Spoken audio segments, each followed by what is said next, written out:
नाज़रीन आदाब, अधूरे ख्वाब की इस खास पेशकश में आप सभी का खैर मकदम है। आज की कड़ी में हम बात कर रहे हैं उर्दू ज़ुबान, उसके हालात की। उर्दू ज़ुबान का जिक्र जहाँ भी आता है लोग अपने आप उसकी मिठास से रूबरू हो जाते हैं।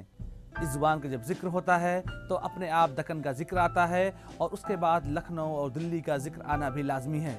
आज़ादी के बाद से लेकर अब तक उर्दू ज़ुबान में कई तरह के सफ़र तय किए हैं और मौजूदा वक्त में उसके हालात बहुत ज़्यादा अच्छे नहीं कहे जा सकते हैं। आज ही कल इस बात को जानने की कोशिश करेंगे कि आखिर मौजूदा वक्त में उर्दू ज़ुबान के सामने किस तरह की दुश्वारियां हैं और उसको किस तरह से दूर किया जा सकता है। पेश हमारी खास रिपोर्ट। उत्तर प्रदेश में उर्दू दूसरी सरकारी ज़बान है। इसका विकास मध्य युग में उत्तरी भारत के उस क्षेत्र में हुआ जिसमें आज पश्चिमी उत्तर प्रदेश, दिल्ली और पूर्वी पंजाब शामिल है। मुगलिया समय में फारसी जबान का बोलबाला था। उसके बाद से धीरे धीरे उर्दू की शुरुआत हुई। उर्दू भाषा हिंदुस्तान की ही देन है। उर्दू में वो मिठास और तहजीब है जो लोगों को अपनी तरफ आकर्षित करती है। हिंदुस्तान में लेखक, कवि और शायरों की उर्दू पहली पसंद है, जो अपनी रचनाओं में उर्दू भाषा का ज्यादातर इस्तेमाल करते हैं। उर्दू जबान हिंदुस्तानी मुसलमानों, हिंदुओं, सिखों और ईसाइयों की जबान है। इसके बोलने, लिखने और पढ़ने वाले करोड़ों में हैं। हिंदुस्तान की जंग आजादी में उर्दू का बहुत अहम रोल रहा है। मौलाना हसरत मोहानी ने इनकलाब जिंदाबाद का नारा दिया, जो आज भी हमारे बीच जिंदा है, जिसका आज कोई सानी नहीं है। तारीख ये कहती है कि उर्दू न मुसलमानों की ज़ुबान है, न इस्लाम की ज़ुबान है, बल्कि उर्दू हिंदुस्तान की ज़ुबान है। हर हिंदू, हर मुसलमान और हर शहरी उसको हक़ है कि उर्दू बोले। और पिछली तारीख़ ये बतलाती है कि जितनी खिदमत उर्दू की मुसलमानों ने की है, मैं बहुत संभल करके कहूँ तो हिंदुओं ने भी लमसम उतनी खिदमत उर्दू की भी की है। लेकिन बहरकैफ हुकूमतें आती हैं, हुकूमतों के अपने मसाइल होते हैं। तो इस वक्त सबसे पहला काम जो हमको करना है उर्दू के सिलसिले में, जो लोग भी कोशिशें कर रहे हैं वो कोशिशें इस अंदाज से कर रहे हैं कि उससे इस्लाम का और मुसलमानों का ठप्पा हट जाए। पहली चीज़ तो ये है। और जिस तरह आप मुसलमानों से मिलते हैं उसी तरीके से गैर मुस्लिमों से भी, उनसे भी मुलाकात करें। गैर मुस्लिमों में बड़े बड़े शायर, बड़े बड़े अदीब और अच्छे राइटर हैं, वो अच्छी राय पेश करेंगे। तो पहला काम तो उर्दू के सिलसिले में हमको ये करना है। उर्दू ज़ुबान के जानकार इस बात को बिना शक मानते हैं कि इस ज़ुबान की सबसे बड़ी खासियत यही है कि इसने अपने आप में कई सारी ज़ुबानों को समेटा है। लखनऊ का जब जिक्र होता है तो अपने आप उर्दू यहाँ पर चली आती है। जानकार मानते हैं कि नवाबी दौर में यहाँ पर उर्दू का ज़बरदस्त बोलबाला था। सारे काम भी उर्दू ज़ुबान में हुआ करते थे। आम लोग भी उर्दू का ज़बरदस्त इस्तेमाल करते थे। लेकिन मौजूदा वक्त में हालात कुछ ज़्यादा ख़राब हो गए हैं और इस वक्त लखनऊ में भी उर्दू ज़ुबान की बहुत ज़्यादा अच्छी हालत नहीं है। आज मीडिया में सबसे ज्यादा उर्दू का इस्तेमाल होता है। यही नहीं, बॉलीवुड की फिल्मों, धारावाहिकों, टीवी शोज और मुशायरों में भी उर्दू की मकबूलियत का पता चलता है। इन्हीं सब चीजों से उर्दू आज भी कायम है। उर्दू भाषा हिंदुस्तान की गंगा जमुनी संस्कृति की पहचान है। ये एकता और शांति की जबान है। लेकिन आजादी के बाद से आज तक उर्दू जबान की हिफाजत और उसकी तरक्की की राह में तरह तरह की दिक्कतें आती रही हैं। सरकारी स्तर पर उर्दू को कोई खास फायदा नहीं मिला तो दूसरी तरफ तालीम के क्षेत्र में भी उर्दू का इस्तेमाल कम होने लगा। जानकार मानते हैं कि आजकल ज्यादातर लोग अपने बच्चों को दूसरे विषयों का ज्ञान बखूबी दे रहे हैं, फिर चाहे वो किसी भी मजहब के लोग हों। लोगों का मानना है कि उर्दू में रोजगार की संभावनाएं तो जरूर पैदा हुई हैं, लेकिन अभी भी सरकारी स्तर से ज्यादा कोशिशें नहीं की जा रही हैं। ऊपर की सतह पर ठीक है, हमने उर्दू के नाम पर जलसे किए, उर्दू के नाम पर मुशायरे किए या मीटिंगें करी, लेकिन ज़मीनी सतह पर हमने उर्दू के लिए क्या किया? जैसे उसमें एक दो मिसालें मैं दे दूं आपको। बहुत से स्कूल ऐसे हैं जिनका मैनेजमेंट मुसलमानों के हाथ में है। जो सरकारी स्कूल हैं वो तो अलग है। लखनऊ शहर में, मैं नाम लेना नहीं चाहता, लेकिन आपको हैरत होगी कि वहाँ आपको संस्कृत मिल जाएगी, वहाँ हिंदी मिल जाएगी, इंग्लिश मिल जाएगी, हो सकता हो जर्मन लैंग्वेज मिल जाए, फ्रेंच मिल जाए, उर्दू नहीं मिलेगी वहाँ पर। ये जो हम कर सकते हैं तो हम भी करें कम से कम। ये लैंग्वेज बहुत ही सुनने में बहुत अच्छा लगता है, मेरा मानना है ये। और जहाँ तक कि अभी उर्दू, जैसे कि मैं एज अ उर्दू स्पीकर नहीं हूँ, मैं तो अब तो हिंदी और इंग्लिश मेरा था, वैसे उर्दू जब मैंने सीखना शुरू किया तो मुझे ऐसा लगा कि सच अ गुड लैंग्वेज, और इसको इन केस ऑफ जॉब और in case of school in student studying as a Urdu is good. UP government कहती भी है जो है उर्दू जो पढ़ेगा उसको जो है रोज़गारी दी जाएगी, लेकिन जो है रोज़गारी अभी जो है वो हो नहीं पा रहा है। बहुत से लोग उर्दू करके पीएचडी भी करते हैं लेकिन उनको जॉब मिल नहीं पा रही है। इसके लिए गवर्नमेंट से हमारी वो है कि मतलब कि जो उर्दू पढ़े उनको गवर्नमेंट जॉब दी जाए। रोज़ी रोटी से कोई ज़बान अगर नहीं जोड़ी जाती है तो वो ज़बान बहुत ज़्यादा तरक्की नहीं कर पाती है। हमें चाहिए कि उर्दू को रोज़ी रोटी से जोड़ें और 8वें क्लास तक या हाई स्कूल तक इसको सभी तबके के लोगों के लिए कंपलसरी कर दें। उर्दू ज़ुबान के हालात को बेहतर तरीके से समझने के लिए हमें आज़ादी से पहले भी नज़र डालनी पड़ेगी। तो उस वक्त उत्तर प्रदेश में हालात बहुत ज़्यादा अच्छे थे, लेकिन आज़ादी मिलने के बाद लगातार उर्दू ज़ुबान अपने हालात खोती गई। लेकिन इस सब के बीच में करीब 2 दशकों तक उर्दू ज़ुबान को बेहतर स्थिति में बनाए रखने के लिए यहाँ के कवियों और शायरों ने काफ़ी काम किया। मौजूदा वक्त में उत्तर प्रदेश सरकार के जरिए से इसे दूसरी सूबाई ज़ुबान का दर्जा मिला है, लेकिन अभी भी उर्दू ज़ुबान अपने अस्तित्व की जंग लड़ रही है। प्रोग्राम में वक्त हो गया छोटे से ब्रेक का। ब्रेक के बाद हम फिर हाजिर होंगे। आप देखते रहिए अधूरे ख्वाब।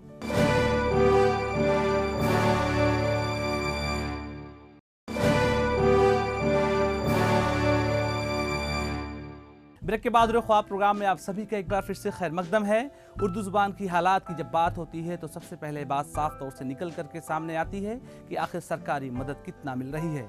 2012 के मैनिफेस्टो में समाजवादी पार्टी की तरफ से बात साफ तौर से कही गई थी कि सभी जगहों पर उर्दू मीडियम के स्कूल खोले जाएंगे, लेकिन अभी भी सरकार ने इस बात पर अमल नहीं किया है। उर्दू अभी भी अगर जिंदा है तो मदरसों की वजह से जिंदा है।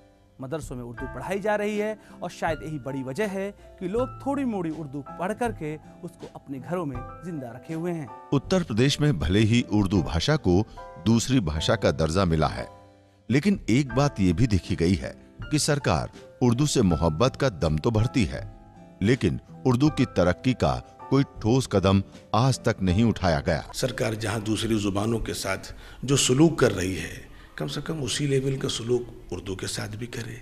जो मुराद और जो सहूलियात या जो माली ताउन दूसरी ज़ुबानों को सरकारी तौर पर मिल रहा है, कम से कम उर्दू को भी उसी लेवल पर मिलना चाहिए, उसी सतह पर। तो इंशाअल्लाह उम्मीद है कि उससे उर्दू का बड़ा भला होगा। आज सूबे में उर्दू मीडियम से चलने वाला एक भी सरकारी या गैर सरकारी school, junior school, higher secondary या डिग्री कॉलेज नहीं है। जानकारों का मानना है कि जब तक उर्दू को स्कूलों से नहीं जोड़ा जाएगा तब तक उर्दू की तरक्की होना असंभव है। जो लोग को उर्दू आती है उनको जॉब भी मिलना चाहिए। हाई स्कूल, सारे सरकारी स्कूलों में, सब कॉलेजों में उर्दू भी होना चाहिए, जिससे लोग आगे बढ़ सकें। बहुत अच्छा सब्जेक्ट है उर्दू। उत्तर प्रदेश की ज़बान समझी जाती थी, ख़ास तौर से लखनऊ अदबी स्कूल के हवाले से। हिंदुस्तान में 2 अदबी स्कूल मशहूर हैं, एक तो दिल्ली और दूसरा लखनऊ। लेकिन देश के आज़ादी के बाद यहाँ पे कुछ इस तरह से कोशिश नहीं की गई कि उर्दू को बचाए रखा जाए, ज़िंदा रखा जाए। इसकी मिसाल ये है कि स्कूलों में जो हमारे प्राइमरी स्कूल हैं, सेकेंडरी स्कूल हैं, यानी बीए, इंटर, ये सारे जो इस लेवल के एक स्टेप बाय स्टेप, उसमें उर्दू का उस तरह से इंतज़ाम नहीं किया गया कि हमारी जनरेशन उसमें पढ़ करके आगे बढ़े, अपनी मादरी ज़बान से उसका ताल्लुक़ हो और वो अपनी तहज़ीब को, अपनी सकाफ़त को पहचाने और जाने। लोगों का मानना है कि उर्दू की तरक्की से हिंदी को कोई खतरा नहीं है। ये केवल मनोवैज्ञानिक सोच है। हिंदी सरकारी व गैर सरकारी स्तर पर इतनी मजबूत हो चुकी है कि उसे किसी अन्य भाषा से कोई खतरा नहीं है। उर्दू हिंदी की दूसरी बहन है। इसका शरीर तो हिंदी का है, आत्मा अरबी की और दिमाग फारसी का। उर्दू भाषा के इस्तेमाल से हिंदी को ताकत और खूबसूरती मिलती है।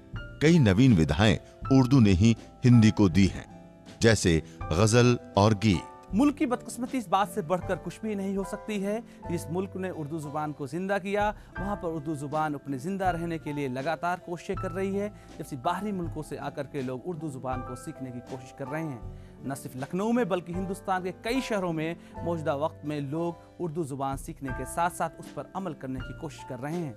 उत्तर प्रदेश में भी उर्दू धीरे धीरे सिमट कर रह गई है। उसके बावजूद खास बात यह है कि सूबे में मदरसे और मकतब ही हैं जो उर्दू को आज भी जिंदा रखे हुए हैं, जहां उर्दू भाषा को लिखना पढ़ना और उसकी बारीकियों के बारे में बताया जाता है। आज बाहरी मुल्कों में भी उर्दू का बोलबाला है। विदेशी छात्र हिंदुस्तान में आकर उर्दू में रिसर्च और उर्दू भाषा को बड़े ही दिलचस्पी से सीखते और पढ़ते हैं। उत्तर प्रदेश की राजधानी लखनऊ में कुछ इंस्टीट्यूट में उर्दू भाषा सिखाई जाती है। दिलचस्प बात यह है कि विदेशी छात्रों का रुझान उर्दू में ज्यादा बढ़ रहा है, इसलिए विदेशों में भी उर्दू भाषा को खास बढ़ावा मिल रहा है।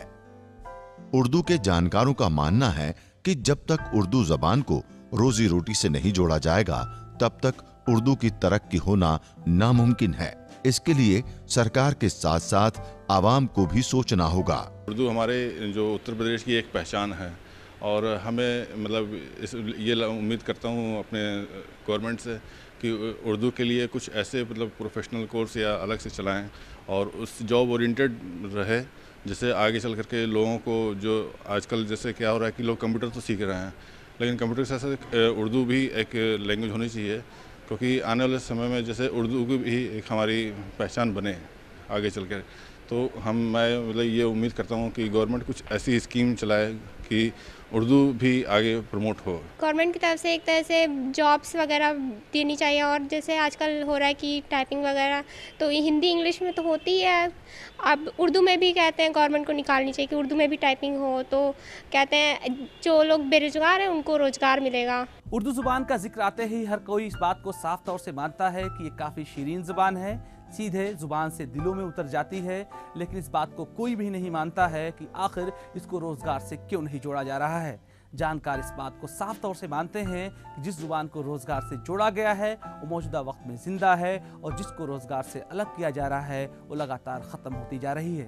और शायद इसीलिए सरकारों को इस बात पर गौर करना होगा कि अगर उर्दू ज़ुबान को रोज़गार से नहीं जोड़ा गया तो वो दिन दूर नहीं जो उर्दू ज़ुबान हम सब के बीच से भी कहीं दूर चली जाएगी। प्रोग्राम में वक्त हो गया एक और छोटे से ब्रेक का। ब्रेक के बाद हम फिर हाजिर होंगे। आप देखते रहिए अधूरे ख्वाब।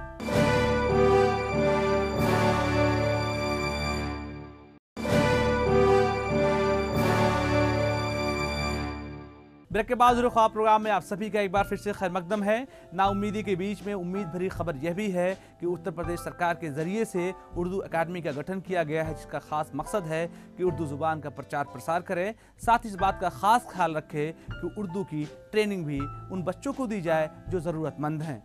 लेकिन अभी भी उत्तर प्रदेश इतना ज़्यादा बड़ा है कि उर्दू अकादमी इन सारी चीज़ों को नहीं संभाल पा रहा है। सरकार को चाहिए कि अकादमी को और ज़्यादा मजबूत बनाए ताकि उर्दू ज़ुबान एक बार फिर से अपनी शीरीनी लोगों को बीच में बांट सके।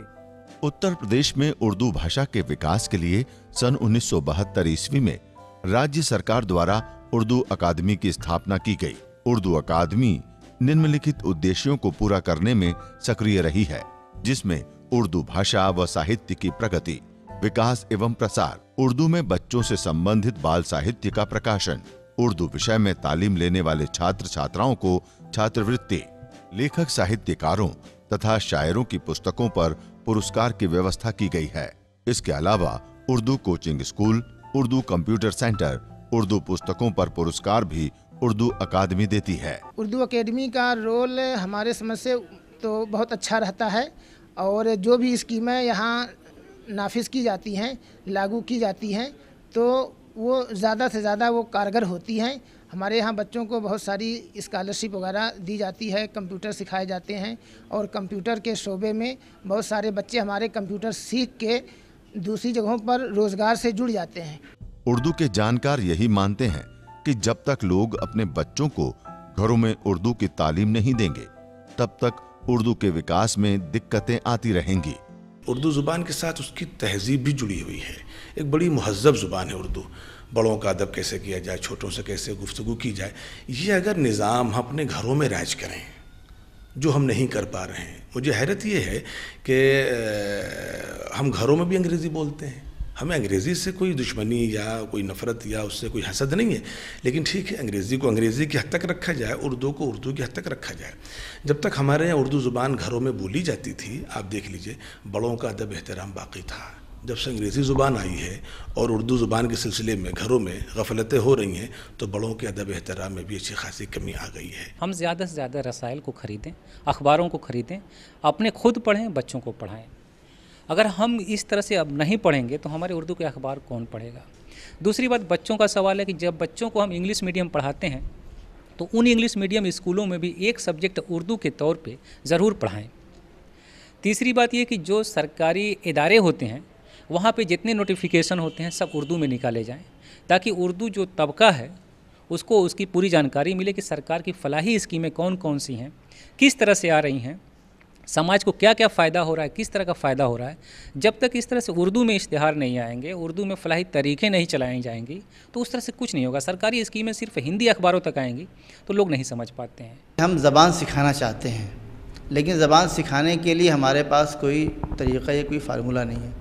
हर घर में दुनिया की सारी चीज़ें आएंगी। जो हमारी गवर्नमेंट से पहले हमारी जो अपनी ज़िम्मेदारियां हैं, जो लोग कहते हैं कि उर्दू हमारी ज़बान है, उनकी अपनी कुछ ज़िम्मेदारियां हैं। उन ज़िम्मेदारियों में सबसे बड़ी चीज़ ये है कि जो बच्चे हैं उनको हम उर्दू पढ़ने के लिए क्या चीज़ें दे रहे हैं।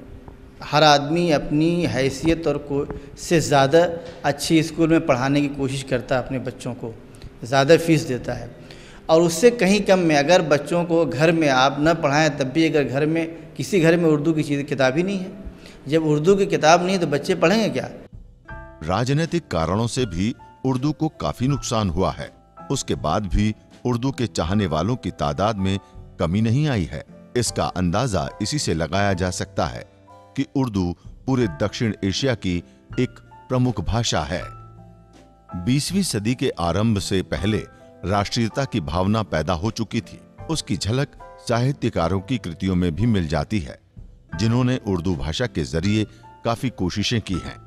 इकबाल, चकबस्त, मुंशी प्रेमचंद इत्यादि की कविताओं और लेखों ने उर्दू को खूब बढ़ावा दिया है, जो आज भी लाइब्रेरियों में देखने और पढ़ने को मिल जाएगी। गवर्नमेंट की इनायत के साथ साथ वहाँ के लोगों की कोशिशें बहुत ज़्यादा हैं। महाराष्ट्र में जो उर्दू का मंजरनामा इतना रोशन है, उर्दू की तालीम इतनी ज़्यादा है, उसमें ख़ुद उन लोगों ने अपने स्कूल कायम किए हैं, सोसाइटी बनाई है, उसको आगे बढ़ाया है। उसके बाद एक जगह पे जा कर के फिर गवर्नमेंट ने इमदाद भी दी है। तो इस तरह की कोई कोशिश हमारी तरफ से खुद यहाँ पे नहीं हो रही है।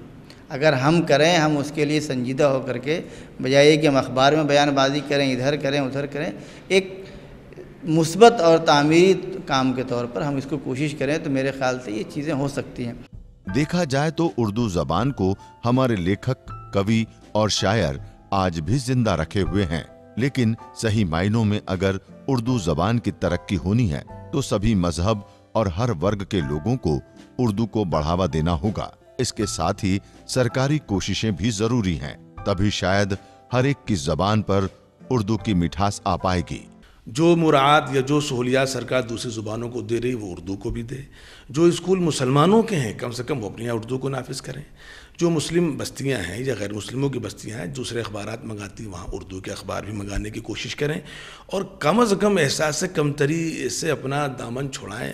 अंग्रेज़ी बोलना ये एहसास बरतरी की अलामत नहीं, एहसास कमतरी की अलामत है। घर में तो आप उर्दू बोल सकते हैं अपने बच्चों के साथ, घर में उर्दू में आम चीज़ें हैं, उसकी वजह से इंशाअल्लाह उर्दू ज़ुबान सही मानों मुंतकिल होगी। वरना अफसोस तो ये है कि दूसरे बहुत से लोग जलील को जलील कर देते हैं, जलील को जलील कर देते थे। अब ये शिकायतें मुसलमानों में भी आ रही हैं। ये काम इंशाअल्लाह हो जाएगा तो उर्दू का कुछ भला होगा, बाकी तो अल्लाह की मर्जी है। उर्दू ज़ुबान की बेहतरी के लिए न जाने कितनी रिपोर्टें और कमेटियां बनी, लेकिन अभी भी हालात बहुत ज़्यादा अच्छे नहीं कहे जा सकते हैं। जानकार मानते हैं कि उर्दू ज़ुबान को जब तक रोज़गार से नहीं जोड़ा जाएगा तब तक हालात नहीं बदलने वाले हैं। साथ ही स्कूलों में भी उर्दू ज़ुबान को और लोगों को पढ़ाए जाने की सख्त ज़रूरत है। कौम को भी आगे आकर के उर्दू ज़ुबान की बेहतरी के लिए एक बार परचम लहराना होगा, तभी और लोगों के साथ साथ उर्दू ज़ुबान के अधूरे ख्वाब भी पूरे हो पाएंगे। आज के लिए बस इतना ही। हमें हमारी पूरी टीम को दीजिए इजाज़त। अगले हफ्ते फिर मुलाकात होगी मुसलमानों से जुड़े हुए किसी और मुद्दे के साथ।